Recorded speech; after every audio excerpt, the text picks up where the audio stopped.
I I don't, it's kind of like what I said in the email. I don't really like short, like if I'm going to take the time to like Yeah. sit down and talk to somebody, Yeah.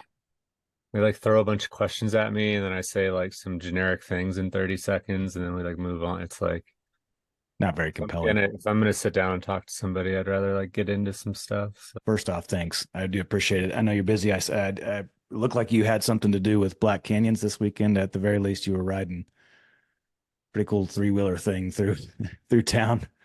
Uh, yeah, I mean, Satisfy and Aravaipa are like becoming more and more involved with each other. So yeah. it seems like they're coming out for a lot of the races now. Um, and then I actually Like hopped Greece in. is like flying out for them. Yeah. Oh, that's crazy. Yeah, I mean, because they're coming on as like sponsors of the events and Hmm. just like yeah, all that stuff. So yeah, I and then I actually ended up running the 60K yesterday. Oh, So you did? I know you're training for Cocodona. Was that just like a spur of the moment thing to jump in, or were you marking the course at all? Did you have any responsibilities?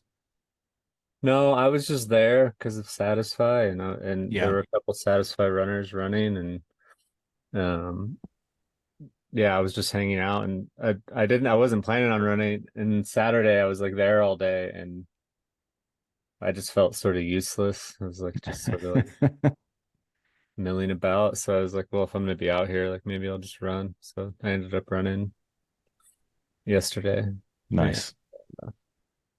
yeah, which those fucking short races, they're like hard. Yeah. Why do you push it? Like, do you redline longer, or is it just like if you're gonna do it, you want to make it worth it, just like these interviews? Yeah, I don't know. It's like, yeah, you just try hard at short races. I'm not good at trying hard.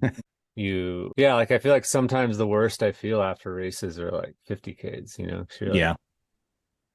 yeah, you're just running at least for me, like I can't run that fast, you know, so it's like my like marathon 50K pace is probably like as fast as I can run. You know, it's like Right. so I'm just Right. running as fast as I can run for like yesterday's like almost 5 hours. I mean, were you a marathoner? Were you a road guy or did you just grow up on the trails? Kind of neither actually. Um yeah, I never ran officially in as like in high school or college or anything. Yeah.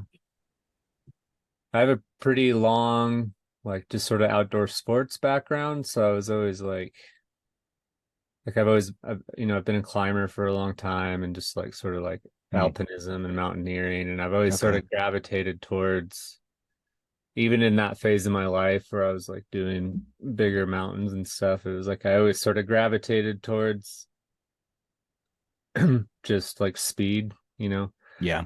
speed in the mountains is safety. And it's like, so Hmm. like I always gravitated towards moving light and fast. And, I didn't call it running, but it's like, so yeah, when I started running, I like, I kind of took to it pretty fast, because I was Yeah. like, I was already pretty fit. And so yeah, and then it just sort of, just sort of snowballed from there. And it's like, trail running is sort of just an extension of that, I guess. Yeah.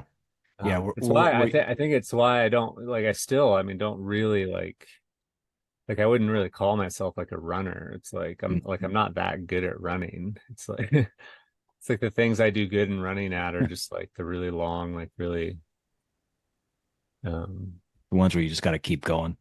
yeah, it's more just about like grinding something out. Yeah. And like the worse the conditions, the better I'll do, like if Yeah. like the weather's really inclement and the terrain's really like gnarly and it's like I'll stand a chance at those Yeah. races. You'll outlast. You've got some sort of like mental thing, like mental toughness that you'll kind of outlast in the more gnarly the situation. Yeah, and just I mean just having experience like being in outdoors and in rough situations, I Yeah. think, it's like but yeah, I'm not like a super like I'm not like a runner. It's like Yeah. I mean, you first came on my radar um the first year of Cocodona, probably. Uh was that 2020 or 21? I don't know. I want to say it was. if it was whatever, it was refreshing because I felt like we were in the throes of the pandemic. So it was great to see like a race, and then the scope of coverage of an inaugural 250 miler, no Hmm. less, in the across Arizona, and just to see you. I'm a fan of Mike McKnight just because he's a Utah guy, and I tend to lean toward my Utah guys, and so I was paying attention to what was happening there, and just seeing you kind of, I don't know if you were wire to wire in the front, but like just making it look like no big deal. Maybe the camera just caught you at the right time, but I saw you take a shot of whiskey late in the race. Yeah. Talk about European cheater sticks, I believe, is what you said in that race. Uh, but yeah, it's pretty amazing, amazing coverage. Yeah, that I mean that first year I didn't and to be honest, I didn't know anything about the live stream. Like Oh so yeah, well, I mean I did eventually, but like that whole first day and that like maybe even into the second, like I just figured Jamil was just making a film because he yeah, does that at every yeah. race. Always has a camera. And it's like I have a long history with Jamil.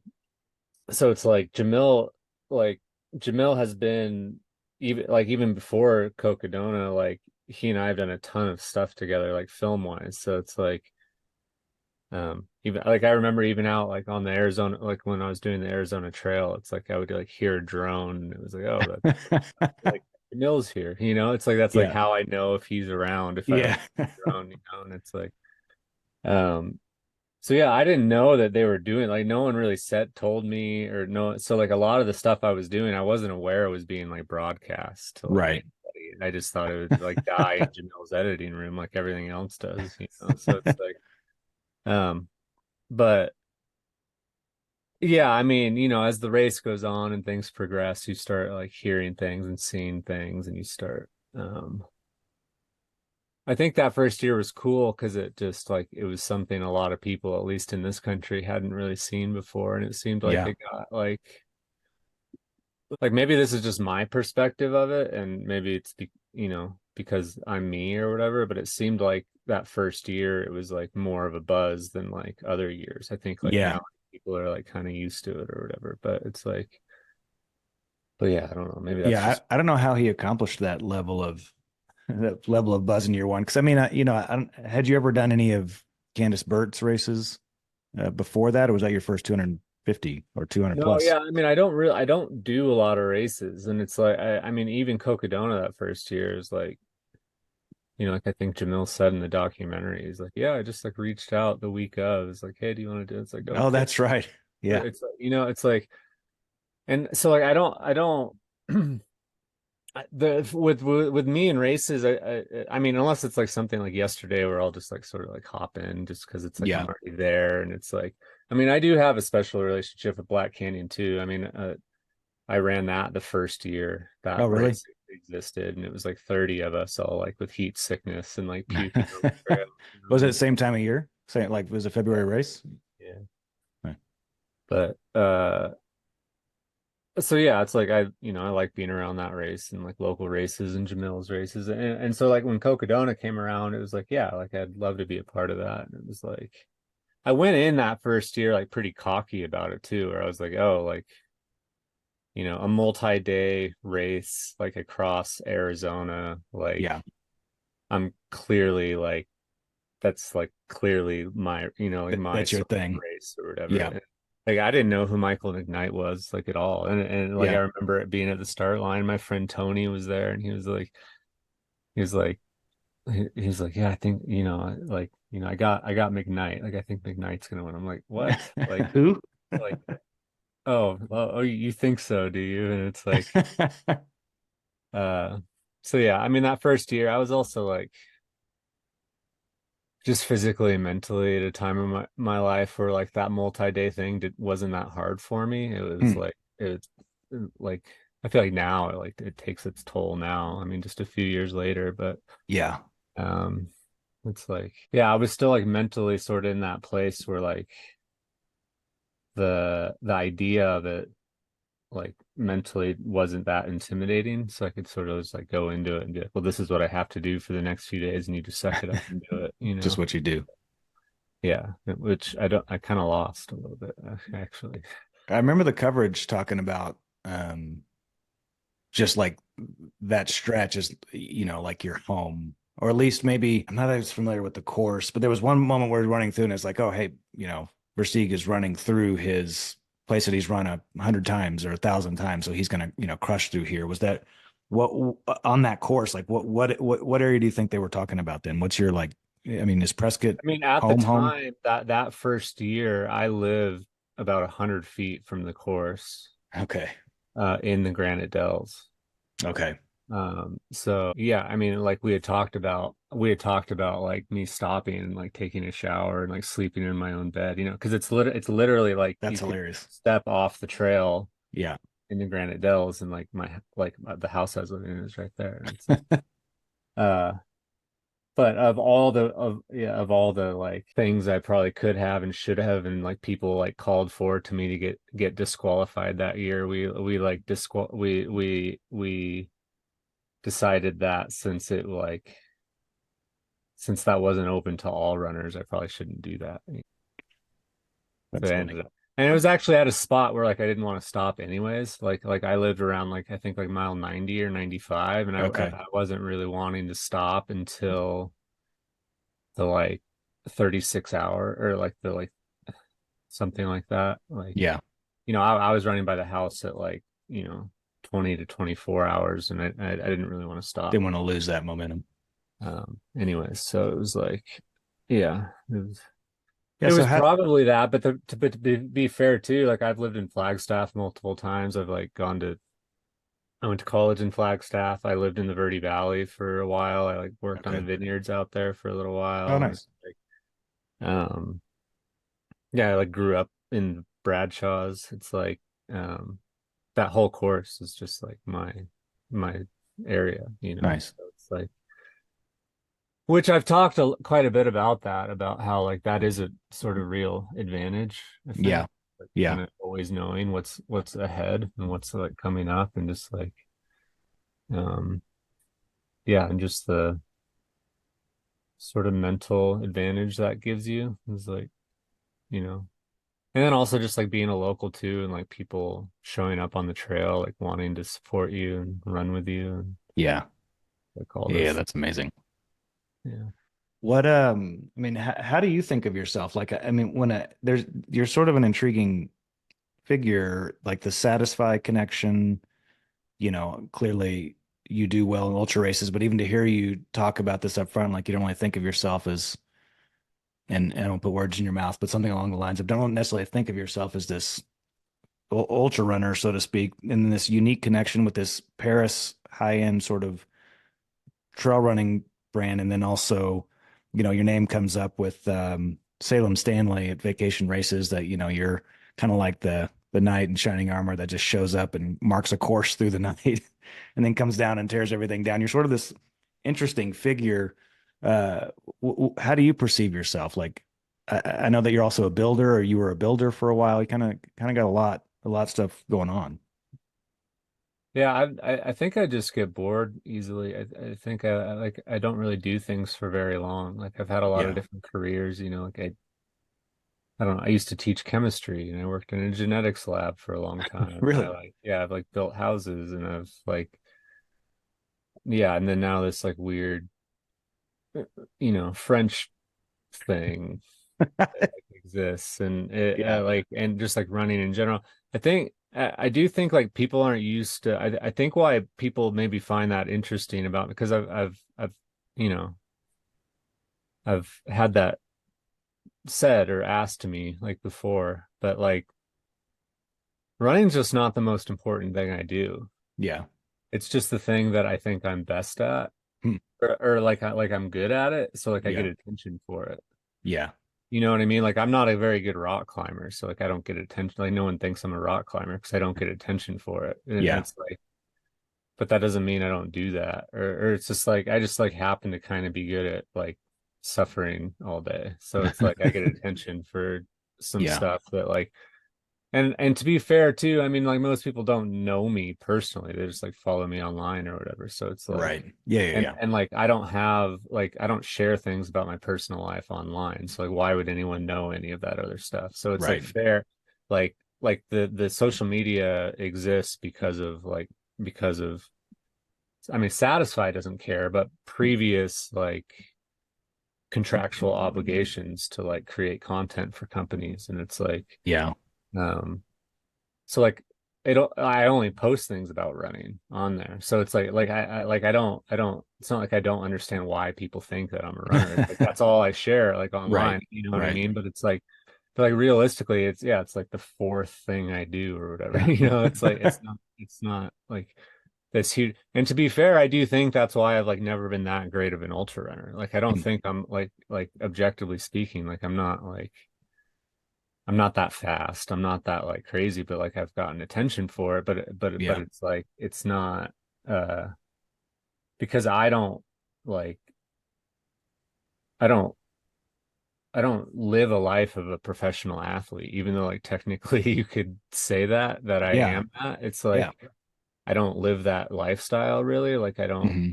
like I don't have a training schedule. I don't have a coach. I don't have like any of like Yeah. I don't do speed work. I don't like yeah, like I barely know what like a see I'm gonna even say it like what is it like a fartlek or whatever. Uh Yeah.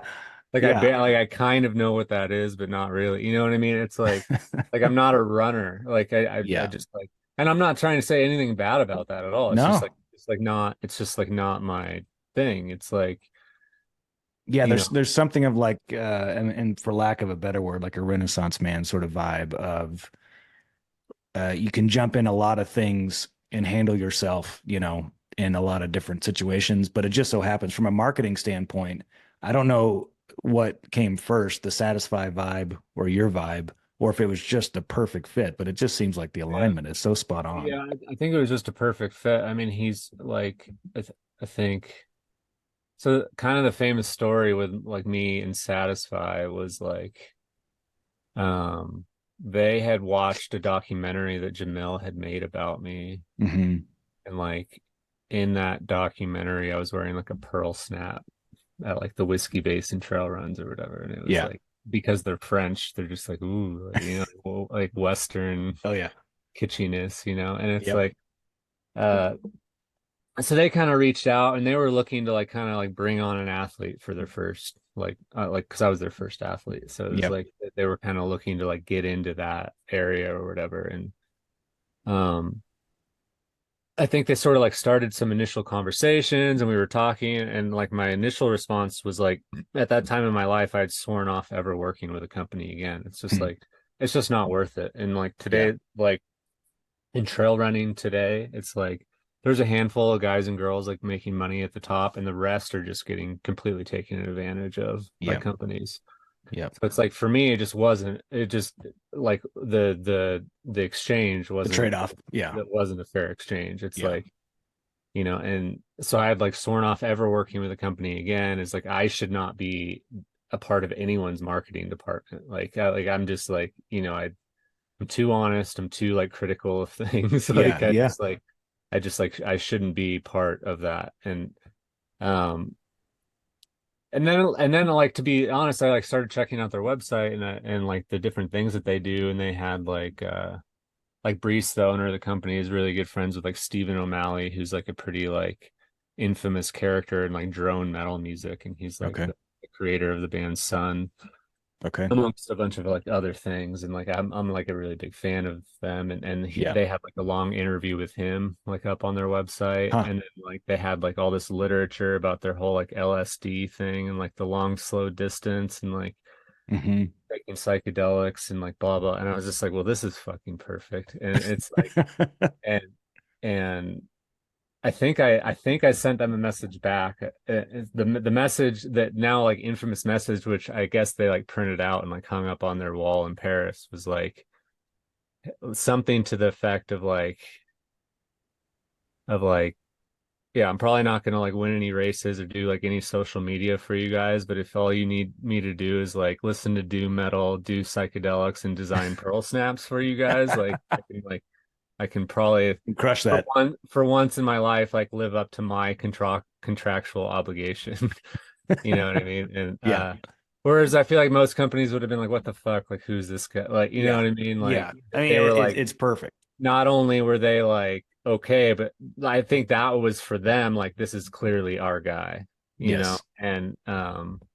and then like a month later I won Cocodona and just like boom, satisfies on Perfect. the map. Yeah. And it's like so for them I think it was great. For me it's great. I Yeah. think I have the best deal in ultra running. I mean, I know a lot of athletes, I know a lot of and like I know their involvement with the companies that there's Nature of the contract. yeah, and for what I have to do Yeah. like for it, I think I have the best deal in ultra. I mean, I don't make that much money. It's like it's Sure. not crazy, but it's like it's just like for ease and just like my psychological health, you know what I mean? It's like Yeah.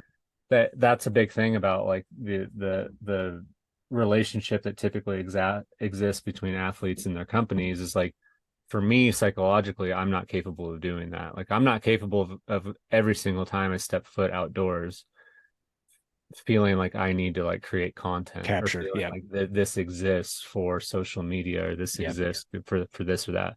Yeah. And I don't have to do any of that with Satisfy. I just have to like, you Yeah. know, just I mean, it's a perfect lesson because I talk about it a lot. It's not totally on brand with like what I'm building to like bring critiques to the industry. Like, but the thing that I often talk to other athletes and stuff about is that, as an athlete, you're an like a marketing expense, and if mhm. you're not generating revenue, and oftentimes that pressure to generate revenue has to do with performance in a race or surrounding content. What I like about what I see with you and Satisfy is that like it feels like the just back to that thing, the alignment is so good between you and them that like it seems like it's a natural expression just based off the short conversation we've had. Like it's like a natural expression. It feels authentic. Like the content that's coming out on Satisfy's side feels like an authentic, like legit connection. Would you agree with that? Yeah, I mean it wouldn't exist if it wasn't, it's Yeah. like it it just wouldn't exist. It wouldn't work if it wasn't that. So it's like, and I mean, that's why, again, why we agreed to work together in the first place. And it's like, Yeah. because we could, and then on top of that, I mean, it's such a huge thing that goes like undervalued or whatever. But like, I like Brees and I have just become really good friends. Like the Yeah. owner of the company, like he and I are like, it's like I asked him to be like the godfather of my baby, Oh wow. and it's like I don't like I asked him that not knowing what a godfather is really. I was like oh, you're just That's like even better. responsible for the spiritual upbringing of my child. We're all like pagan heathens, and it's like, well, you're now responsible for Yeah. and it's like Yeah. uh but no, I mean, it's just like they're just really awesome people, and we have like similar interests. Like Brees was here last day, and we just like played like metal music in my garage, and like we Nice. just like hang out, and like we're actually friends. And so Yeah. it's like I think that goes undervalued. Is like you're just a nice person, like you're Yeah. just like a nice and caring person, and I think that goes both ways. I think Satisfy gets hit up by a lot of like actually good runners Hmm. to like Yeah. like potentially be an athlete, and they're like well, you don't seem that nice, you know? And it's like being a nice person is like, goes a long way A and high like a value. thoughtful, like, and Yeah. so it's just um, like, I think sport in general, there's a lot of ego and there's a lot of like, that exists. And Yeah. so I think for myself and a brand like Satisfy to like carve out a little market for ourselves is like, it's great. And I don't think it's abnormal. Like 99% of people who run are not like what is perceived as like an ultra runner. Like 99% of people who run aren't ultra runners. They're not like attractive model Right. Instagrammers. You Yeah. know what I mean? Or Right. like Solomon athletes or like or like Hoka college like D1 athlete. It's like the majority of people who run are not that. And so it's like, I think me and Satisfy a lot of the time get labeled as being like counterculture. And it's like, no, fuck that. Like that's the counterculture. Like I am American Mm. ultra running. You know what I mean? Absolutely. And it's like, and the idea of like these college kids coming in, again, I'm not trying to like talk shit about those kids, but the Yeah. idea of like these kids coming in and like throwing down these like insane like marathon times and like money and athletes and like professional athlete sports, like Yeah. that's the fucking counterculture. Like, Yeah. you know what I mean? And so like Yeah. Yeah. I think What I love about America ultra running by contrast, is that I mean, just our practically speaking, our permits don't allow for let's say a UTMB size starting line. Like it's Yeah. just I mean, it seems like Aravaipa has some pretty legit size, but still like New York Marathon's 50,000 people. Yeah. So a big trail race would still be a thousand, but the Western states, 300 people, or even Zion, I think he keeps those down. The 100 mile or that the whole Zion thing, I think is sub 1,200 people or so for like all 7 distances or whatever. So I do feel like that's a uniquely American thing. Yeah. Yeah, vacation races is weird, but they Were you buddies with Matt Gunn? Do you go way back? yeah, so that's why I work there Okay. or is so I started working with Matt, um, and then Matt stayed on with vacation races, I think for 2 years. Yeah. It felt like he was there for 2 years, still just like helping and like doing the zero waste thing and like doing all that. Yeah. And then him, myself, and like Steve Alderholt, the RD of Cocodona, we were planning the Grand Staircase, like multi-stage day race. Yeah. And then Matt left. Yeah. Uh, but yeah, I think I am I after Tana left like a year or two ago. I think I'm the last holdout from the Matt Gunn era. Okay. And even recently, Lyle, I don't know if you know Lyle, I know Lyle Anderson. Yeah. Lyle left. Yep. And Lyle was the only person that I dealt with at vacation races. Oh, okay. And so this year is a little bit up in the air of whether or not I'm going to continue to be there. To even mark the courses. But I think I'm figuring it out how to still work there and not be too it's just sort of existing as like I've almost created a third party trail marking company at this point. Yeah. Where it's like Vacation Races is hiring me to mark their trails, but I'm not really involved with them. Yeah. Yeah, man. I'm like this separate entity that like shows up, marks, sweeps, and they barely even know what's Yeah, going you're just on. there in the dark of night. Yeah, and it's Again, like, this and perfect that brand. was great with Lyle. It worked really well with Lyle. I don't know the Yeah. dynamics moving forward. I don't know the new guy, Yeah. that Yeah. like I did a don't lot I of don't either. space, and it's like, so yeah, we'll see what happens with that. Yeah. I mean, we just put on like 100-person 50K up here in the Salt Lake foothills, and marking is my least favorite thing to put together. So we should talk if you ever want to come up here and mark a course. Okay, yeah, no, I like it. I mean, I think of all the ways to like earn a paycheck. It's like, Yeah, you know, totally. it almost feels like I like show up to a race and I don't have to run very hard, but I still get the like winning prize, Yeah. One more thought on Satisfy. So I lived in Paris for a little while, and we're looking to move back there. My final thought on Satisfy in your relationship with them is what I love about French people is that niceness. I know sometimes they can get a reputation for being short or not very nice, but what I do like is when you come From across like someone. coming from like the rudest culture in the world, us. Yeah, yeah, fair. But when the if in French culture, if you got to spend some time before the conversation starts saying hello and acknowledging certain things about that we might diminish as small talk, but you have these niceties and this nice exchange, and you slowly ease into a conversation as opposed to just business, get in and get out. And so when you have conversations on that level, and it sounds like this is what you're identifying with Brees, is that like there's a deep kindness, and a great really connection between Americans and French people if we meet each other on that level.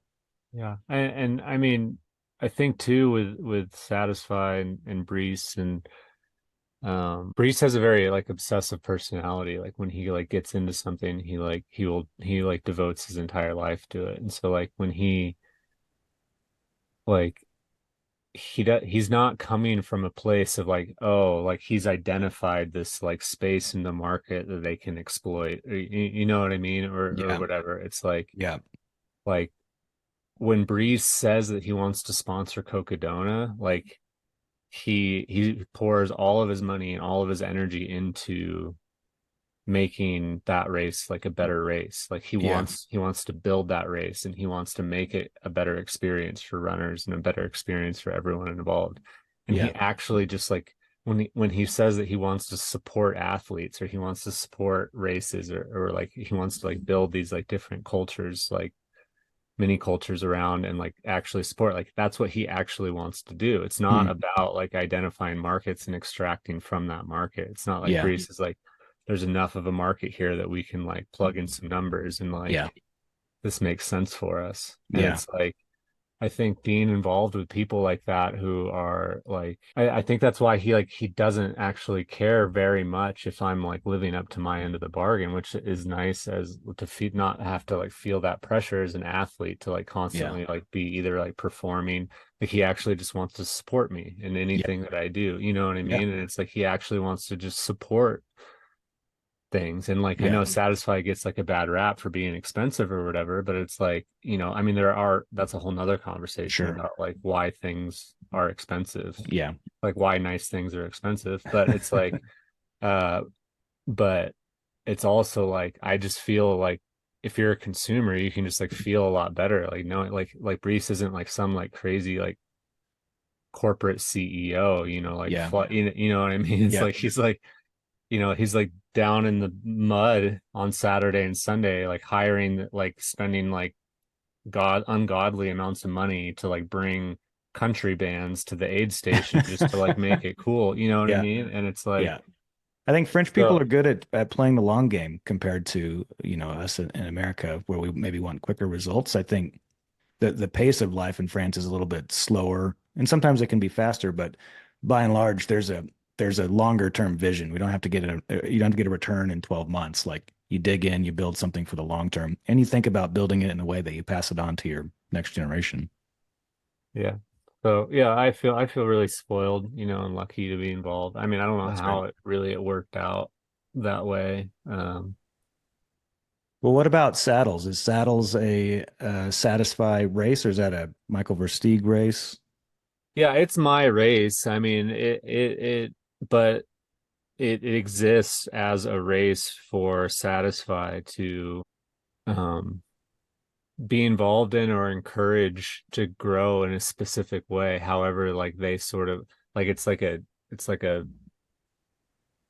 you know, it's like a canvas for them to Yeah, like explore new ideas and new things at trail running, you know, and that's I have amazing. no idea what's going to happen with saddles like over the next like few years. Yeah, Um, I think right now it's just a really like dirty, like grassroots trail run around Prescott. And that's what it was last year, and that's what it yeah, is this year. But it's like, and I think it's why Jamil is also like so interested in saddles and so yeah. interested in Satisfy. Like Aravaipa just became like actually I don't know if I'm allowed to say this, but whatever. Aravaipa just became like an investor in Satisfy. Nice. So like it's like there's this, and I think that all of that, you know, can be expressed in different ways, but like sort of turning saddles into this like different idea of what a trail run can be and like things Yeah, that you can do at trail runs. Like it's not just show up, get your bib, run the race, and go home. You yeah, know, it's like the you yeah, know. So like I again, we don't need to get into too much of that, but I don't really know what that's going to look like in a yeah, few years. And but like I said, Brees and his like sort of vision and just like the way that he builds things, like you alluded to, it's like yeah, that creating that, and that's that like creating that culture, and that's like sort of that whole like you know, I'm not the biggest fan of like the running cult member like slogan or whatever. sure. But when he says that, when he's making that, like he's using the word cult as like culture. Yes. Like that's the same word to him, Yeah, essentially. yeah, Because like, you know, he's you know, we've all like grown up in like skateboarding and yep, music, and now like we like landed in the same spot with trail running or whatever. And it's like yep, all of those activities have these sort of like cultures that are like knitted into them. yep, Um and so like creating these events that sort of like beyond the trail running, but are also like exploring the culture of that, and like whether that be like music and bands or like whatever, you know, and just yep. like travel and exploration, all those things. So it's like, um, And like Jamil doesn't really have the time to do that with his races. You know Yeah. what I mean? And I think that's why he was excited about saddles, because it was like it takes a person like me to like sort of like see that and like create Yes. that. Whereas like that's not exactly what they're doing at Aravaipa. Like that's like Yeah. a little bit different of an approach. So it's You're like, you're understated, and I mean this as a compliment. You're understated, but you have like this certain touch to things that's so consistent from one thing to the next, and we could call that authenticity. But it's also just like a brilliant consistency that I could see from Aravaipa's standpoint. They're doing all this commercial stuff, the World Trail Majors. They're, tied in with the Western States qualifications and all this sort of stuff. What you're doing feels like just because of who you are, and if this is your race and you make the final call and everything, it's going to remain. Maybe it has 1,000 people at the starting line at some point, yeah. but it's going to remain something that's like legit.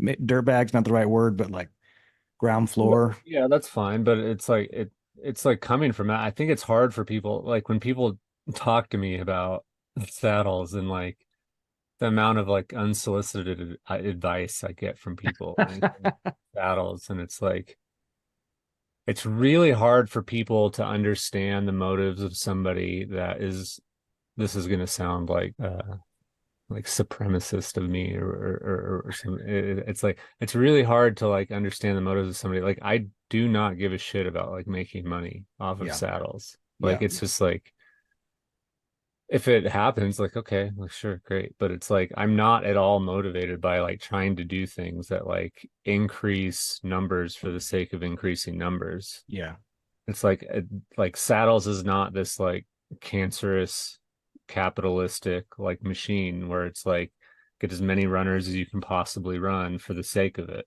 yeah, It's like if 30 people sign up, then I'll throw a race for 30 people. You know what yeah, I mean? If one day 1,000 people are there, like, I mean, that would kind of suck, but it's like that will be like a different event. You yeah, know what I mean? It's yeah, like, and so a lot of time race directors, I think, and I mean businesses in general, like you invest in certain things to try and increase business. yeah, And when you're a business who doesn't care about increasing business, it's like you can sort of just do whatever you want. So it's like a lot of the bells and whistles that exist at races hmm, exist to try and get more people to sign up. So it's like right, whereas like even if there's 1,000 people, I think it'll still feel like a shitty race. yeah, You know what I mean? Which is yeah, like the goal, to like and keep it that way. And it's like because I'm like there's never gonna be like expos and like all this, like and like Hoka and their fucking shit everywhere at these races. It's like so obnoxious. yeah, It's so obnoxious. yeah, Like it's just yeah, and like so it'll just be what it is, and it's like yeah, I don't have to make it anything more than that. yeah, yeah. It's brilliant. It's I like, mean, and maybe but it's like a privileged place to be coming from or whatever, but it's like um yeah, it'll just be what it is, and um it's actually a relief to like not have to worry about all that stuff yeah, and like just I was having a conversation with someone the other day about Wasatch 100 and the Bear 100 up here. That, well, I mean, Wasatch, even being the second 100 miler in the country after Western States, I mean, it's so clearly two different approaches to ultra running, Mhm. and no fault to Western States at all. Like they saw something, they've tried to protect whatever it was too, but it's huge and it's a big thing and it's commercialized and it generates a lot of revenue even if they're nonprofit. On the other hand, you have Wasatch, which has they feel like a 1970s version of what you're saying here of like, hey, like, and talking with those race directors, the founders, they're just about the runner. They want to see runners get to their goal of 100 miles, and they've blocked out all the other stuff. You'll never see the Hoka neon light tunnels and stuff like that at a Wasatch. And I don't know the Bear that well, but definitely Wasatch. And so it feels like you're kind of carrying that torch in a way, but in your way, or just like a unique way, uh, like it feels like John was up here at Wasatch. Yeah, no, I mean, I think Wasatch is a great example of like how you can exist in today's like race world and not get shitty. you know. Yeah. But Yeah. One of my favorite things at the beginning of the Wasatch 100 when he does the like the course rundown, he always says, "I'm sure that there's a lot of really great runners here. There's maybe even some sponsored runners here, and I'm not going to say any of your names." And everybody claps and they move on. It's great. yeah, yeah. Yeah, no, I mean, that's so again to like loop back around to an earlier conversation. It's like that's American trail running, Yeah. you know. Do you It's have like, any? Are you going to bring any? So Satisfy's kind of coming here and relationship. Are you going there? Are you bringing any of what you're doing, your vibe, to them to France? yeah, they've talked about we've talked about maybe the saddles brand goes beyond just like the one race, and maybe we have like a few different saddles like around in different spots, and like Yeah. we do saddles in Europe, and Yeah. it's like because I think Europe like for them I do think like them coming out and seeing saddles like they were all just like blown away by it. They that doesn't exist in Europe. You know what I Hmm. mean? Like the like Hmm. small like everything over there is like, is the Tour de France. It's like everything it's just like big corporate, like big events, big like because like trail running and like cycling and all these like weird sort of niche sports here in the United States, like they're real sports in Europe. So it's like Right. have like you know what I mean? The There's like a lot fanfare, of the whole thing. Yeah. yeah, there's a lot of money, there's a lot of sponsorship, there's a lot Yeah. of, I mean it's UTMB in a Yeah. nutshell, Yeah. and it's like um and I think for them to see a race like Saddles um was pretty eye-opening for them. Yeah. And so yeah, like talking about doing something like that somewhere in Europe, you know what I mean? Oh man, that'd be amazing. Uh but again, like I don't want to extend myself too Sure. much. You know what I mean? And it's like I have a hard time with like I would have a hard time creating this sort of thing and then like having somebody else sort of, Mm. you know what I mean? Oh yeah. I'm pretty big on the like, again how I was saying like, running is like the fourth thing that I do or whatever. Yeah. Like I I think I have like a pretty balanced lifestyle, and I think that word balance gets like tossed around by like professional athletes a lot. Yeah. And it's like if you're like a professional athlete like performing at the highest level like physically, like you're not balanced. There's like nothing about balanced Yeah. about that lifestyle. Yeah.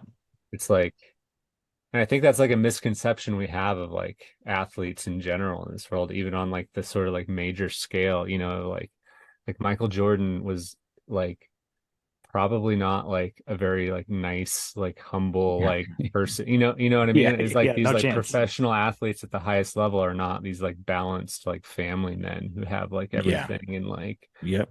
you know I what I agree. mean? With Yep. like their mental health is probably not great, you know what I Right. mean? And so it's Right. like the idea of just like and again what I was saying about like saddles doesn't need to just like grow for the sake of it. It's like Yeah. if there's something there that like presents itself or is like that feels really organic and good and like we should like try and do that and that would be really cool. Yeah. Because I mean you said you were thinking about moving back to Paris. Like I built a house in Catalonia, Spain a few years Really? ago. And so like I want to move back to either like Really? southern France or northern Spain.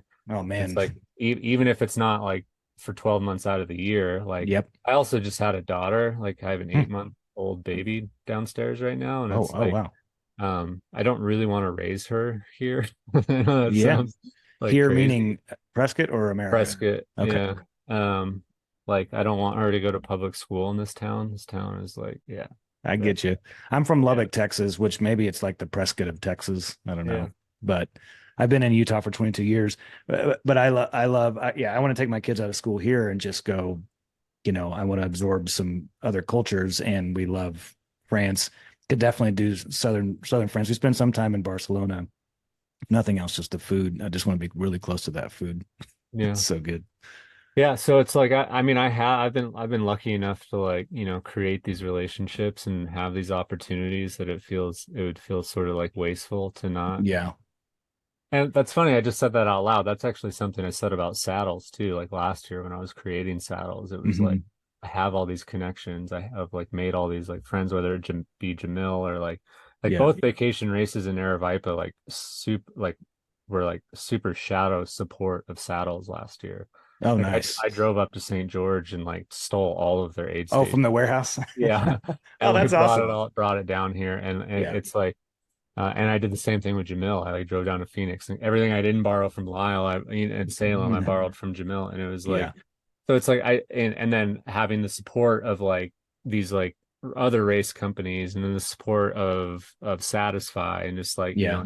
like it felt like silly for me to like not take advantage of that and like try and put Yeah. these cool events on or whatever. And Well, it's I think it's because I mean, there's a million reasons that I'm unaware of because of your obvious relationships, but from a professional standpoint, it's because it's refreshing to be a part of it. Even your wording, is so brilliantly, done when you're like, we're not going to be a qualifier for this. We're not going to be when you're on the trail. 'cause I'm just good at talking shit. Yeah, But but you do it like with very few words. And yeah. like, so it's like, it just hits. And so from a branding standpoint, I'll, trust that that's maybe not your entire goal. It's just back to that thing, like, and maybe it's back to the thing, it's the authenticity. Everything expresses itself so consistently from one thing to another, from, telling Brees that you're going to do LSD or whatever you said over here to, I don't care. Don't run saddles so that you can hopefully someday run Western States, run saddles to run saddles. Like all of that to me is just so like well woven together of this like Well, entire authentic experience. yeah, I mean, it's not, I don't feel like I'm like, I have some like into like these like takes on things. It's like pretty Yeah. obvious. Like we all go to these races and like we see the same things and it's like, oh, Yes. that's weird. Yeah. You know Yeah. what I mean? Like, I mean, I was just spent 2 days at Black Canyon City and it's like, is anybody here? Is anyone here to just run Black Canyon or is this like all about Trying to like get into Western Western State. states? Oh, I want to make fun of the golden, like the actual Like, golden ticket itself is the dumbest thing. I can't stand the big ticket. yeah. And I mean, so fuck then you're all. standing at Black It's just Canyons like, on yeah. the podium promoting Western States. Like that's, Yeah. it's 4/5 of the picture is the ticket, and it's a Black Canyons race. And again, I mean, I get again, like I get from a business standpoint why like Aravaipa did that or whatever. And it's like, Sure. I mean, like I said, like the first year there were 30 of us, and now they're like the biggest, fastest 100K in the world. It's like, or not in the Yeah. world. You know what I mean? It's like, Yep. but still, it's just like Black Canyon is so much cooler of a race than Western States. It's like, it's like, why doesn't anyone just? And I actually feel like it was actually fun to partake in the 60K Hmm. because every single one of those runners was just running that because there's no Yeah. reward for the There's no 60K. upside. Yeah. It's like and so it's like I love that. uh yeah, I mean, that stuff has to exist, but I mean it also doesn't really. Did So you ever run Red Hot in Moab? no, I Because don't I think so. think I was chatting with those race directors recently because Red Hot used to be the race. Like it was it's a February race Hmm. and it had everybody like dating back to like Anton Kaprichka before there was a lot of money in it. There's just great runners. Like, Hmm. that course record has been held by every notable male of the last like Yeah. 15 years. And then Black Canyons came up and some, maybe this is a testimony to Jamil's brilliance as a marketer. It owns the beginning of the year now. I mean, all things are Black Canyon or something Aravaipa because I guess racing Arizona January February is a pleasant experience. Yeah, I don't know how. Yeah, I don't know. It's crazy. I mean, but again, it's that sort of like cancerous growth of these events. Like, why can't Western states just be content with having the biggest 100 miler like in the fucking world? Like, why do you Right. have to say like, like, like, why do you have to like extend your tentacles into like all these different, Everybody else's you know races. what I mean? Or it's like Yep. UTMB. It's like, oh, all the shit that UTMB is getting, which by the way, like everyone will forget about in a few months. Absolutely. But it's like, Yep. uh, why can't you just be content with having the biggest race in the world? Yeah. Like, why do you have to destroy markets other places? It's Hmm. like because that's like, and again, I don't want to sound like this. I don't want to get too, I don't want to sound like the like anti-capitalist guy. You know Sure. what I mean? I'm not Yeah. trying to do that. But it is like sort of just that. Like, why do you have to grow for the sake of growth? Why can't Yes. you like put a cap on growth and say we're going to make the events we do have better and more unique for the Yeah. runners and cooler and like and more supportive of the runner. I mean, that was a big thing. Like I ran Kodiak this year for some reason, just because I like always wanted to run that race and I didn't really Uh, think about it. And I was like, and then I signed up and I went out and run and it's like the events aren't better now that hmm. UTMB is involved. Yeah. Like Interesting. like the aid station at Cody, the aid stations at Kodiak were like on par with the aid stations at Saddles. Mm, And it's like I have that's funny. 100 runners, and I'm like a weird like how are my aid stations better than your guys's? The Yeah. only difference is the amount of bright blue Hoka bullshit all over the fucking course. Right. It's like that's how you're like coming in and like so you're just extracting like six figures out of all of these communities and all of these like races. You're Yeah. not helping runners, you're not supporting runners, you're not like none of your involvement is to make a better runner experience. Yeah. It's Right. just about it's you've identified a market that you can extract from. In the stone system or And whatever there's that enough is. and trail running is a big enough sport now, whereas 5, 10 years ago it wasn't. It's a big enough sport now that Ironman can look at that and be like, oh, there's an extraction opportunity. Let's Yeah. exploit it. Yeah. Great. Like good on you. Yeah. But like, you know, get out of I, my fucking sport. you know, But I the only upside that I've ever as I've looked for it has been I like Carl Meltzler a lot. He represents a certain ethos that we've talked about a little bit here, and he got paid, for I don't know what he got paid, but now Speed Goat, the shortest 100 miler in the country, it's a brutal 50K. It now says UTMB. I haven't run it since it's been UTMB. Only upside I would say is it's nice when someone or at least in your running community gets a yeah. payday.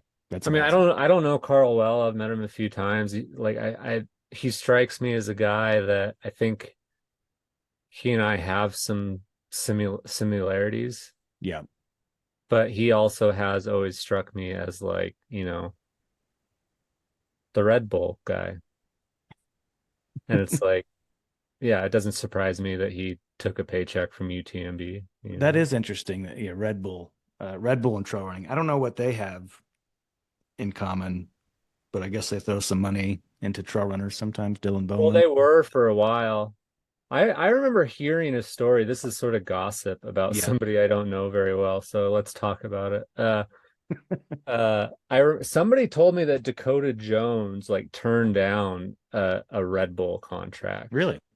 And it was before I had ever met Dakota but it Hmm. made me like really like him. Yeah. It was like, Yeah. oh, that's cool. I know that he lives in Salt Lake now. I've never crossed paths with him, but I do like that he's here. Yeah, Otherwise, and a fantastic runner. I did go to UTMB last year, and I think I saw him get third at the 100K. But yeah. But yeah, so we'll see. I don't know. I mean, clearly Saddles is never going to be that, but it's like whatever. yeah, It'll be something and it'll exist and maybe I'll just get buried in debt and it'll go away. But I don't think so. It's like yeah, I mean, I'm again, it's like it's hard to get buried in debt when you're not putting any money into trying to build exactly. like Or what I like about race directing on that level is that like people start to register and you get the money and you build according to the money that you you have. build accordingly. Yeah, Yeah. you're not, yeah. And if you've So, got hospitality in mind, you can build something amazing for 100 runners. Just like you're saying, Kodiak, that you can do better than Kodiak for 100 runners if you're just thoughtful. In fact, maybe you could even do better with just 100 runners because you've got a little bit less to manage. yeah. And I think I'm just kind of good at that stuff. Like Yeah. of just like figuring it out. I think I'm just like at the end of the day, like I'm just good at being cheap. It's like I know how to do things for not very much money. Yeah. Like, 'cause I've been Yeah. like essentially poor my whole life and Yeah. well, not, I mean, pouring away.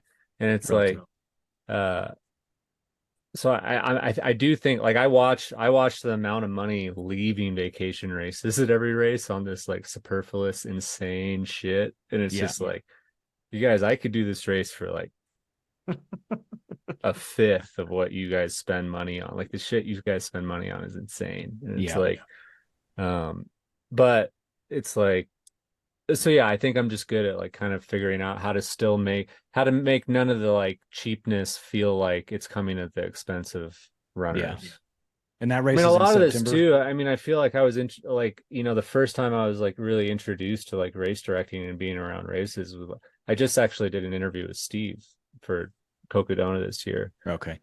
And like we were talking about like, you know, we were talking about like Matt's vision for races. And it's like it was the same thing. And it's like, but Matt was trying to do these races and put in some of the like hardest logistically spots to like Yeah. put on races. And it's Yeah. like he eventually got in over his head or whatever. But it's like, um, yeah, and then just being the type of person I am, and it's like I do feel like I like have a tendency to like come off as being like super idealistic and like super like critical of things, but it's like it's sort of what I said earlier. It's like I don't have these like hot takes on anything. It's like we all can see these things, and it's like why are things existing this way? Yeah. And it's like, but then maybe not, like I get shit from people for saying that REI shouldn't be in my town. Oh, I remember that. I was And on it's board with that. like I get messages from people about like how wrong I am about like how REI is a co-op and how they're like good for local businesses. And it's like, do I really have to fucking explain this to you? Yeah, Like right. it's so exhausting. You It's you just you so you've exhausting. you've So bought the marketing, you've absorbed it. it's like Yeah. yeah, so it's just like I don't know. It's but again, I think the majority of people think like I do. I think. Yeah. You know what I mean? It's like it's not like the majority of us don't think like a like director of marketing think. Right. You know what I mean? But the Yep. directors of marketings are the ones that are like controlling and creating everything, Yep. even though that's like not any of us. And it's like, so I think you can, and it's like easy to see, right? It's like you brought up Wasatch, or it's like, it's easy to see if it's like locals putting on a race or if it's not. Yes. Yep. It's pretty easy to be like, okay, like, well, and I don't know why that's so hard for people to just say like, well, let's just run those races. It's like, Right. Right. Yeah, and I think because it's the like bucket list social media. I feel that's what I like was gonna that's say. like why Western States is like Western States isn't even that cool of a course. Like I don't Yeah. understand why it's like. I mean, I understand why it is what it is, but I Yeah. like I've just never had a desire to run Western States. Yeah. It's like it just you just want to run Western States because it is like the race, so you want to like tick that box or whatever. Right. You know what, man, Like I go don't know if run you any of these other races that are just as cool, that are just as awesome. It's like it's do you know the ultra running historian Davy Crockett? no. Oh, dude, you'd get a kick out of this guy. He's I don't know if he's self-proclaimed. He's created his own trail running Hall of Fame, and he's probably in his 70s. He just finished his like 100th miler. Uh he dismantles the history of Western states, where that Gordy invented the 100-mile distance and all this sort of stuff. That's It's a little bit of a dry delivery, but I should send it to you. But you'd get a kick out of this guy. He just dismantles all this lore that surrounds Western states, and it's like it's not true about Gordy. yes, none it's like no yeah, yeah. But if you watch Unbreakable, which I loved that documentary, it sets it up to say Gordy Ainsleigh, was the first person to do this, and Yeah, well, didn't they say like he invented trail running or something like horse shit? yeah, It's like what? yeah, Like no, yeah, what? yeah. No. It's like Well, I hope to make it out to Saddle sometime. I think we're going. We just our family just bought one-way tickets to France in July, hoping to be able to get to stay there for a few years, at least one. But I want to be at Saddles. But if there's a Saddles in France, I'll definitely be yeah, there. I don't know. I mean that's that's barely in conversation at this Yeah, point. Like I don't know what that would look like. Like I said, we just had a baby. I mean the hardest thing I feel like is not the baby. It's like the dogs, totally. you I know. completely agree. We didn't do much until our dog died after like it was like 13 years old. I Yeah. mean, wasn't until then that we felt like we could travel because otherwise, no one wants your dogs for that long. Yeah. Well, I don't even want to leave my dog for that long. So it's Yeah. like I would have to figure that out. And I guess there are ways of figuring that out. But Yeah. But sucks still. um, yeah, I don't know. We'll see Yeah. what happens. Well, cool, man. Well, thanks for your time. I hope we can do this again sometime in person. If you do end up doing Zion, I'm running Zion, so maybe we cross paths there. If you end up Yeah, having it's looking like I'll probably be at the races again this year. So okay, did the uh, Antelope Canyon has that happened yet? No, that's a couple weeks. so that Antelope Canyon is a weird thing because the people at Antelope Canyon are used to working with Lyle. They Yes, only want to work with only Lyle, 1 mile. Yeah. but it seems like they're figuring it out. And Mm. and last I heard was that that race is still happening. Okay. Um, yeah, that's actually a thing. I don't know that. Well, those people might listen to this podcast, but like that's actually been a hard thing for me to like stay involved with, Yeah. just like based off of my own reputation. And um, I feel like they differ a lot in how, you know, our approaches towards Right. things. Yep. And um, I've been able to sort of like compartmentalize that and just say like, well, I'm just here again, sort of as a third party. Yeah. You know what I mean? And but I mean, ever since Matt left, it's like it's been an internal dialogue for sure about Yeah. like why I'm still involved with this company, you know? Yeah. But yeah, I don't know. That company's crazy. Yeah. And all the international stuff feels like that's more of their focus. I really want to, if something ever happened to those races, I'd want to be a part of keeping something alive in Zion, or at least that, Apple Valley and all that. I just love that area so much. Yeah, they actually so they bought those like 60 acres up on I Goose, know. I but know. I'd they're really like to have those for myself, but that's yeah. not on the table. Well, that's been like another opportunity I've had is like they just like build tiny houses and put them on that property. Mm. It's like, but I don't know, whatever. There's Well, lots of opportunities. I don't like I said, it's so like that's like another thing, like starting out saddles was like, um, I think in a lot of ways, once my daughter was born, like I sort of had this reaction that's like pretty opposite to what like you're supposed to have as a reaction in becoming a parent. uh-huh. Is like I got real, I feel like that sort of like cliche thing, like, oh, like can't do this anymore, like blah, Yeah. like or like all that shit. And it's like I reacted like pretty violently to that, to where in the sense of like I only want to do things that are like interesting now.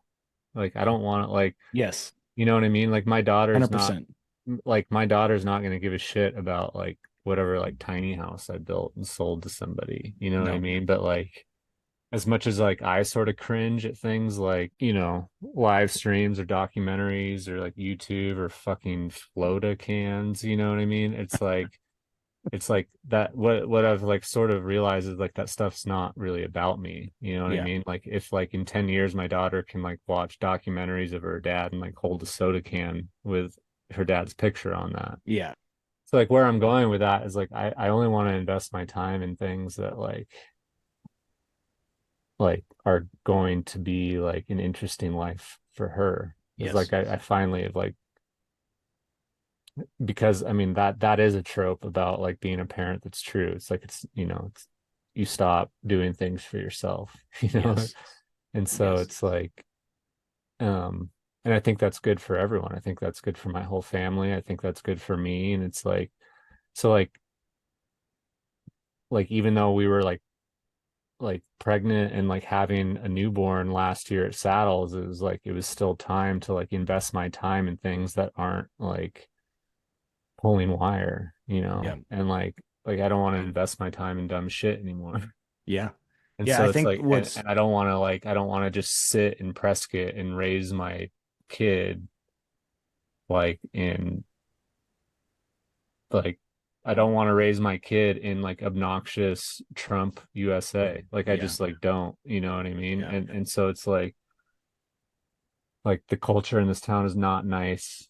it's not friendly. It's like Yeah. it's not, it's combative and it's Yeah. shitty. And it's Yeah. like I just don't want her to be exposed. So like I want to move. And it's like, I mean, I guess like stuff like that exists everywhere, but it's Sure.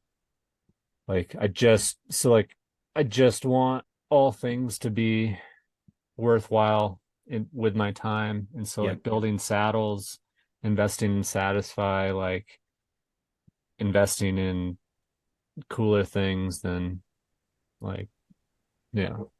Yeah. Yeah. I think what's true is that like you say, the trope of like your life kind of becomes about your kids. The one that's not true is that the thing that comes in tandem with that is living a more predictable life. Like you have to, the quote unquote settle down. My wife and I were afraid of that. We've rebelled, and I'm 41 now, and it's like we're taking them 3 kids out of school, trying to go to France, and it's like it's a lot of work. And I'm feeling my age right now. Like, can I take a 10-year-old, 7-year-old, and a 4-year-old to the heart of Paris and for 12 months? And it feels like, well, if I don't do this now, then I'm going to go down that other path of the trope that I think is not true, that my life is about my kids and I'm also making really boring, predictable day in and day out decisions to accommodate that. I don't want that. Yeah.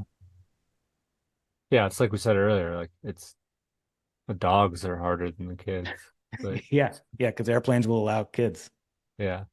It's like, yeah, and I mean, I think that's another good example of what we were talking about before, where it's like, I think we all know this. We all know these things. It's like, it's not, and we all like know the people who do like say those things are people who don't live very interesting lives themselves. And so Yeah. it's like, Yeah. they take comfort in the fact that like you have a kid now, and so they want you to be boring as well because it makes them feel better. But Yeah. it's like, you know, I mean, yes, yes, it is more work. Yes, it requires you to be more thoughtful Yeah. and like how you fulfill those things. But like I can't believe like how excited I am to get to like show my daughter Spain, you know what I Mm, mean? And it's like or like take her, I don't know. It's just a really the exciting adventure. thing Yeah, to man. like be able to and again, a lot of the things I say are like pretty privileged and I get that, but it's also like there's nothing more exciting to me than being able to like yeah, just give her a really interesting, fun Yeah. lifestyle, Yeah, yeah, man. and yeah. I mean, I 100%. think that comes with age too. I'm 38 and just had my first baby, so it's Yeah. Yeah. My um, last one, I was 38, 37. Yeah. Makes you feel younger. I mean, as I'm 41, when my dad was 41, I was a lot older. So it's like, yeah, keeps me young, keeps me yeah, feeling young. yeah. But Yeah, and then the trail running too is like, like Saddles was an opportunity to like still be involved in the trail running thing as I get older. You know what I mean? yes. I mean, even Yep. like yesterday, like I ran for as hard as I fucking could for 4 hours and 45 minutes. And, I lost by 40 minutes. You know what I mean? It's Yeah. like the reality is that like it's just a different sport now. These kids showing up to these races, like Yeah. I can't play around with that. Yeah. These are all Even the in kids. even in my like best of best days, like that's not who I was. That's not who I ever was. And it's like I can't play around with real runners. Right. And it's also I'm like 38 now and it just hurts a lot more. And Yep. it's just like that's like Cocodona this year. I mean, it's like I've participated every year. The first year was the only year that I thought that I could even do it. The last 2 years have just been participation trophies. Like I knew I wasn't gonna finish both Yeah. years. Yeah. Like this year I am gonna run, but whether I win or whether I drop, it's gonna be the last year I Yeah. participate in Cocodona. I am though trying to go into Cocodona like at least somewhat prepared for it this Yeah. year, Like which to has run for the never win. which has never happened. Yeah. Even the first year that I Yeah. ran, I wasn't like ready for it. It That's was so it funny. was just this like impulsive thing.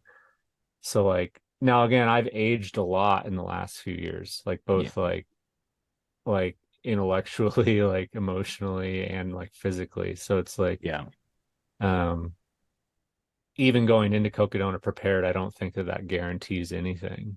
Mm. But I would like to at least say once in my life I ran that race, actually like kind of trained for it and ready to do Mm. that versus Yeah. just like hopping in the night before. It's like so yeah, we'll see. You know Yeah. what I mean? And I just like I have like these um I actually saw that you're gonna interview McKnight like Yeah. tomorrow or Yeah. In 2 whatever. days. And Yeah. it's like um it's weird. I'm gonna bring up Michael Jordan again for the second Yeah. time in an interview. I Good. don't ever talk about people like Yeah. that. But I remember watching like the whatever that documentary came out about him, and Yeah. he was saying that he like makes up rivalries with people Yes. just to like get pissed off at them. And like Yeah. I feel like there's a part of me that like I've like made up this pretend rivalry between me and McKnight that like he has no idea Yeah. exists. Yeah. Um, Yeah. but like yeah, so I need to go back and just like not let him have the course record on anything. Yeah. Yeah. I like that. I mean, just even from the standpoint of like, you know, feeling old, going from the feeling old statement to like you also like naturally go back to there's like a competitor in you that's still gonna, like, if this is your last year that you're gonna go for it, like you're gonna go for it. You're going for the win. Well, no, I mean, I do think that's a misunderstanding about me, of the fact that like when I run a race, like I care. Yeah. You know what I mean? I feel like my whole brand is to whatever people think I am and whatever people think I am. It's like, is that like I just don't care about anything. I'm just like out there like wandering around on mushrooms 24 hours a day. And it's like, um, but it's like, no, like if I run a race, like I'm trying to win. Like I'm Yeah. gonna try. Like I have that part of me. It's like Yeah. why else would I be there? Right. It's like I can go run Cocodona any day of the year. Yeah. You know what I mean? Like I'm here to race these Yeah. people. It's like I have that. I mean it's I don't think I have it as much as other people do, like Sure. clearly. But I mean, but I you know, I want to do well. I want and I feel like that was a big part of me dropping Cocodona last year was like, could I have like laid down for 12 hours and like slept and like kept going and like Yeah. eventually finished? Like, of course I could have done that. Yeah. But it's hard for competitive athletes to stay like when you know that you're not going to do what you're capable of potentially doing at a race, Yes. like how do you stay motivated? Because we know we could finish. It's like, yes, of course we could finish. Yeah. But like, am I willing to like put myself through 48 more hours of like complete suffering and dread just to finish a race I've already finished before, Yeah. just to finish? Like, like I've sort of lost that a Yeah. little bit in my ultra running. Like, I don't have the finish at all costs mentality anymore. Mm. That's probably why I'm not very good at ultra running anymore. I don't know. I just like I don't necessarily have that part of me anymore, but it's like I do think this year at Cocodona I need to get over that. I need to like sort of just accept the fact that like, you know, it's my last year out there, regardless of whether or not I'm being competitive, like just try and finish. And it's Yeah. like, um, Yeah. I've always admired when, I mean, I should say it's made sense to me when someone like you who is competitive, when you are clearly not going to win, that you step out of the race because, if let's assume our bodies only have a certain number of miles on them total. Why throw 150 miles on your body on just getting the finish when you could go back, recover, and have more in the tank next year. yeah, and it's not like multi-day racing is not like it's an experience not a lot of people know.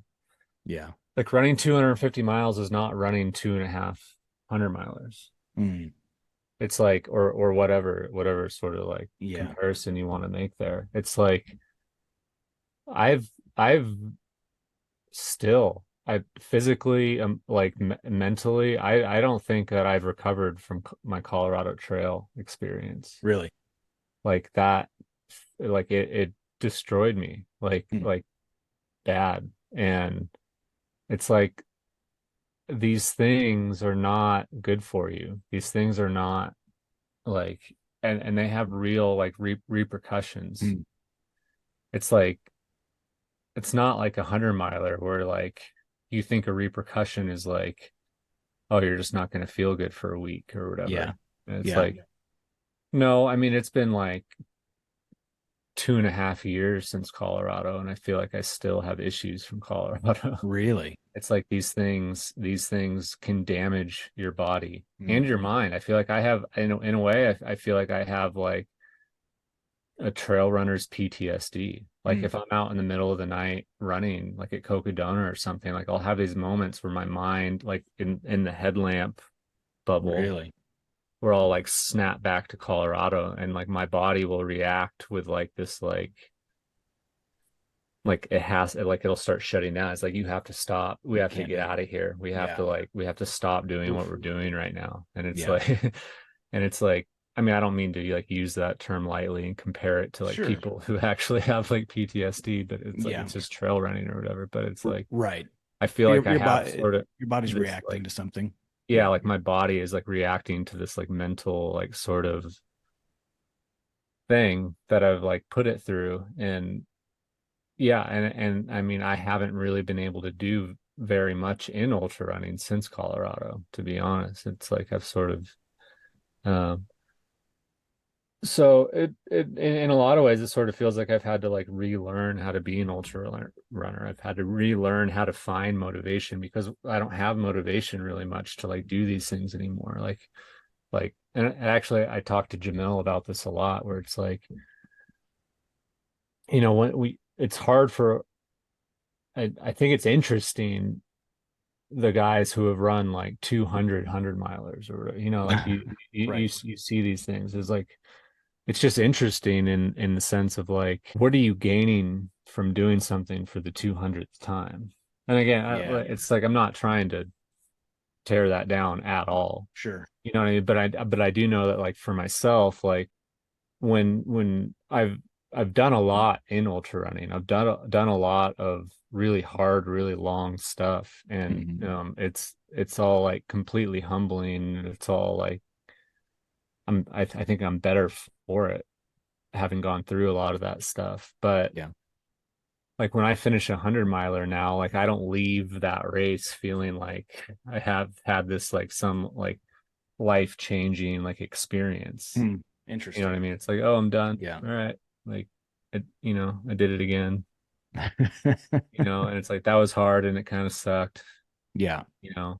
It's like so when you learn these things about yourself and you like move forward and you have that confidence that you could finish if you want to, like where's the motivation to like put yourself through that? Because you're not a lot of the payoffs or a lot of the positives that come from ultra running, like I don't necessarily like continue to relive that. I don't get a lot of the positives now when I finish things. Hmm. I'm just out there like suffering. It actually reminded me of like I used to hitchhike a lot when I was younger, like from 20 to 20, like 18 to probably like mid 20s, like I just hitchhiked everywhere. And it's like I used to feel like this like really adventurous like young man like out like hitchhiking and doing things. And then when you do anything for long enough, it's like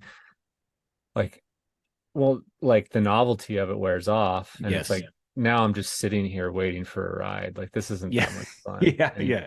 I'm just Yep. sitting on the side of a highway on Yep. the Navajo reservation for 4 hours waiting for a ride, like eating a Yeah. The bag of second it Lunchables. becomes like Like, everyday life, like expected, no surprises, nothing unique, the thrill is gone. Yeah. Then it's yeah. just, yeah. So I guess where I'm going with it, all of this is like with ultra running, like how do I like find motivation? Like Yeah. where does the motivation come from? And it's like it's an interesting thing for the aging ultra runner to like keep Hmm. up that motivation, to continue to put your mind and body. Because I also say something that's a little controversial to some people, I guess. I don't know why it's controversial, but like I think training for ultra marathons is like one of the healthiest things you can do as a human being. Hmm. It's like you're out there like active and you're like running around all the time and it's Yeah. great. I think the act of actually running the ultra marathon is not good for you. Yeah. I think running 100 miles in a 24-hour period is not a good thing for your body. I Hmm. think running 250 miles in 3 days across Arizona is not good for your body. Yeah. I think running 500 miles in a week and 100,000 feet of climbing in Colorado is not good for your body. Like these Yeah. things are not good for you. And Yeah. it's like, um, so like, why am I continuing to put myself through things that are clearly bad for me physically, mentally, and emotionally, and I'm not getting the positives Right. because I don't care about my Hmm. name being on FKT's website because I don't care about getting like, you know, Yeah. I don't care about getting like adoration on Instagram. Like I don't care. Like once you stop caring about a lot of those things and you're not getting the positives of ultra running, like why are we continuing to do this year after year after year after year? Yeah. I And feel like it's that's like, a good kind of last question here then is what I kind of have my summary at this point based off of our conversation. What are the things that you do care about? Like what are the things that do get you out of bed related to ultra running? Like and in well, some no, ways this is a synthesis of our whole conversation, but how would you word that? yeah, no, I mean, I do care about ultra running. Obviously, it's become a huge part of my life and it's Sure. become a huge part of my identity, for lack of I don't like that word, but for lack of a better word. And it's like, uh, but like, I care about being able to get a text message from Jamil saying, "Hey, do you want to do this race?" and being able to do that. I care about a Mm, friend flying into town and getting a text and saying, "Hey, we're going to the Grand Canyon tomorrow. Do you want to go climb Zoroaster? Do you want to go run some, you know what I mean?" It's yeah. like, do you want like and being able like I care about being healthy and being fit and being able to do those things. I care about like showing up and like seeing the people that I've like become friends with at Aravaipa and like being able to like engage with them and feel like they're appreciative of the fact that I'm there, Yeah. and also like me feeling appreciative that I can like be there, and it, and like I care about like creating things in trail running that are more genuine and authentic than just like, buy this shoe. Right. You know what I mean? I care about like bringing things to Prescott that are more than like Trump rallies and vape shops. I care about like, like I do care about things like for Yeah. sure. Yeah. But a lot of that doesn't have to do with like my own like sort of personal performance and like receiving adoration for being a good runner or for being like, and I get that I've like, I mean getting attention for things feels good, right? It's like Sure. it's why a lot of us run ultra marathons. It's why people put bumper stickers on their cars. It's why all any of us have a social media. It's like there's something, even though a guy like me would like tends to tear down the behavior of like of blatantly wanting attention, like being loud, obnoxious people. You know what I mean? Yeah. But it's like there's something about human nature that craves attention. For whatever reason Yeah. that is, that's like a Yep. true thing about like the human psyche is like receiving attention for things feels good. But again, as I think I'm a person who's like received a lot of attention for things and like I've like that does feel good, but it also like a person like me can sort of like observe that and like take that in and realize that like that's not a great thing to be like a motivator for me to like continue to do things. Like Yeah. I like Hmm. if I become addicted to like receiving attention from people because of my own like personal achievements, Yeah. that was a huge thing that happened to me in the middle of the Colorado run.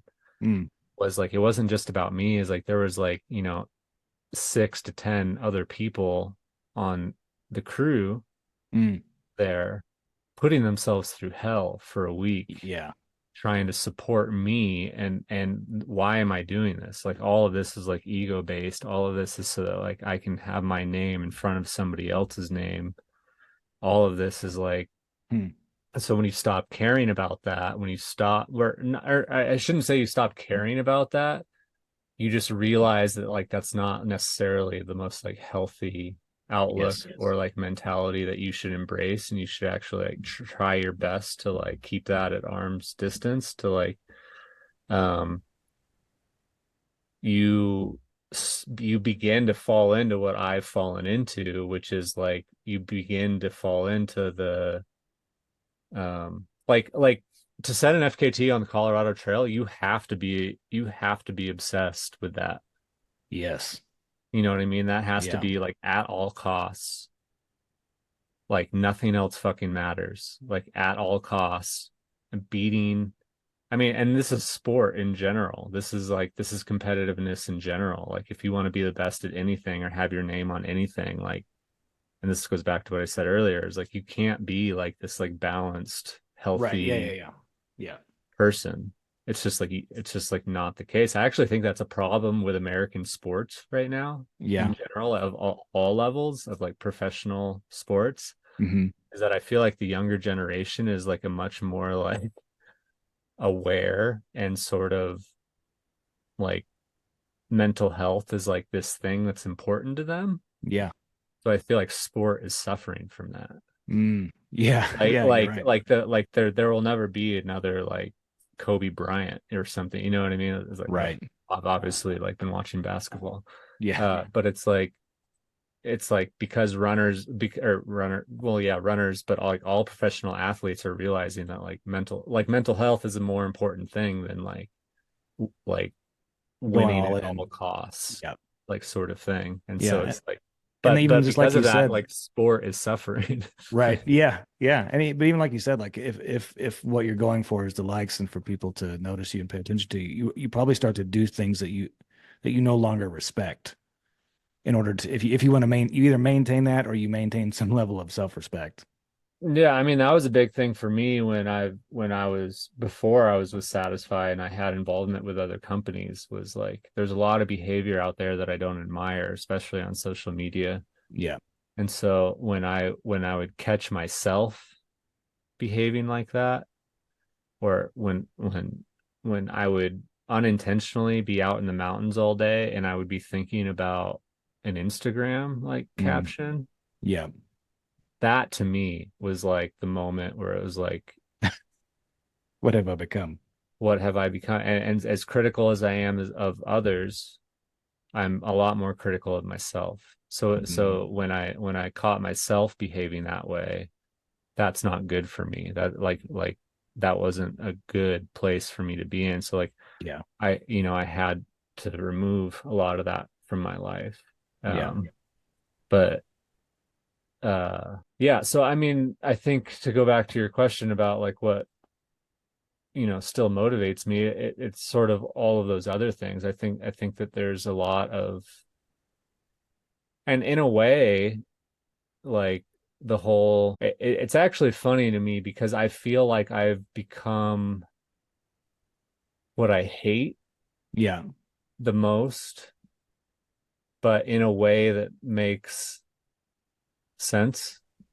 Hmm. In a way, I feel like I've become an influencer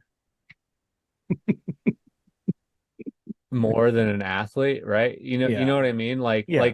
Obviously, like I would never like refer to myself as that, or like I don't think of Sure. myself of that. But you have influence. But like, why do I get paid to be a trail runner? Yeah. I don't win races. So like everything that like I criticize in like today's world of like social media and just like today's world in general is like I've sort of become that. Hmm.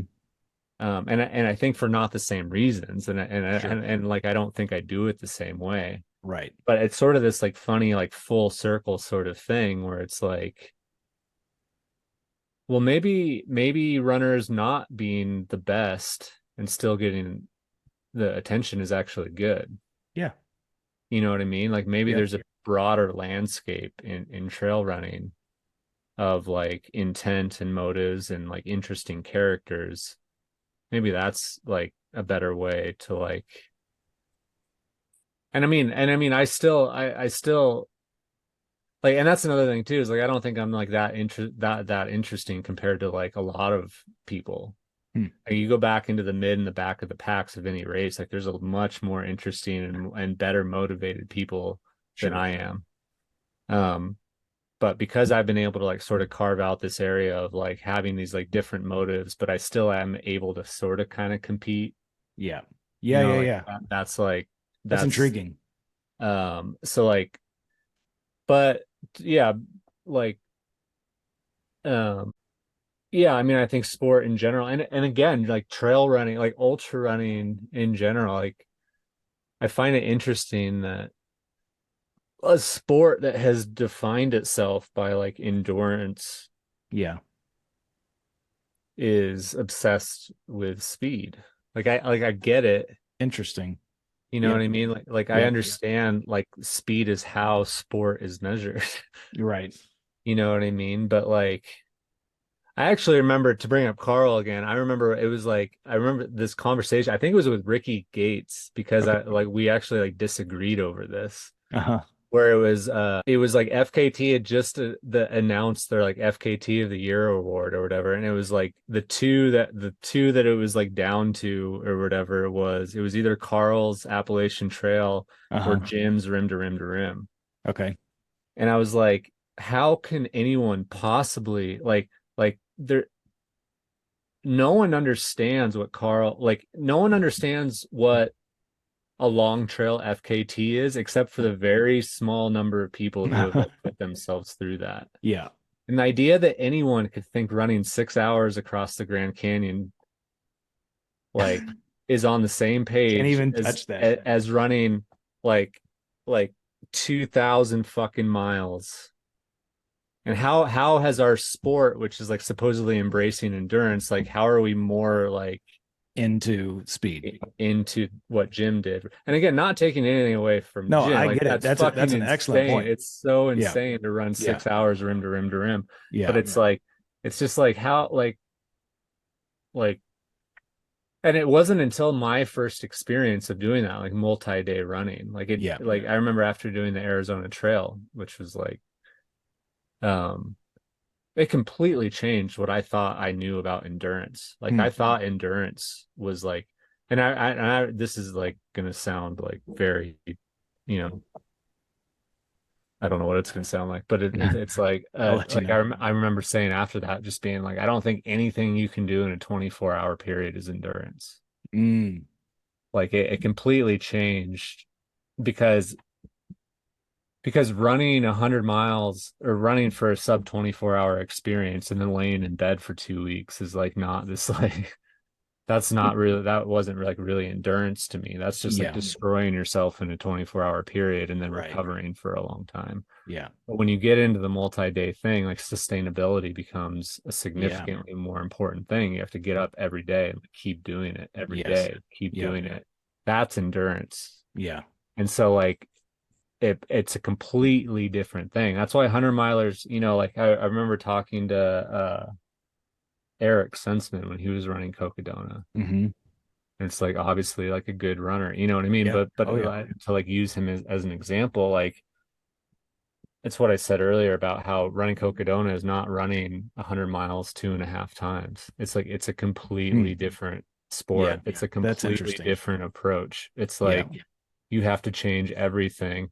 It's also why like people like even like string bean, like I don't think like string bean is Yeah. that good at like 100 milers or Yeah. whatever. It's like because doing something in a 24-hour period where you're not resting and you're not having to recover and get up and doing it again is completely different. It's just totally different Yeah. sport. It's like Yeah. um I had Candace Burt on the podcast last week, and she was trying to talk me into it because I'm not a good 100 miler.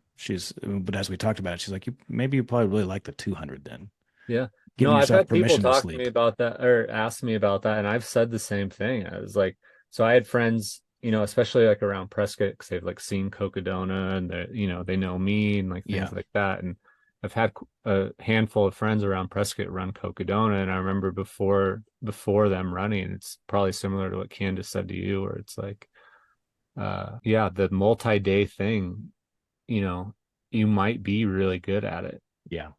you just don't know until you like go through that and do that. And typically it's not the people who are good ultra runners. Right. Yeah, that's interesting. Well, that feels like a good note to end on. Yeah. I Man, I really appreciate all your time. I'm stoked to go back through all this and Be watching you at Cocodona, maybe see you at Zion if you mark the course, or if you're ever up in Salt Lake, let me know. If I'm ever in Prescott, I looked at it on a map, and I don't know if I will just be crossing through anytime soon, but if so, I'll look you up. Cool. Yeah. Like I said, I think I'll be at Zion. So Okay. Yeah, man. Well, I appreciate all your time, and also maybe cross paths in France sometime. that'd be cool. All right. Cool, man. Well, take care. Thank you so much. All right. See you.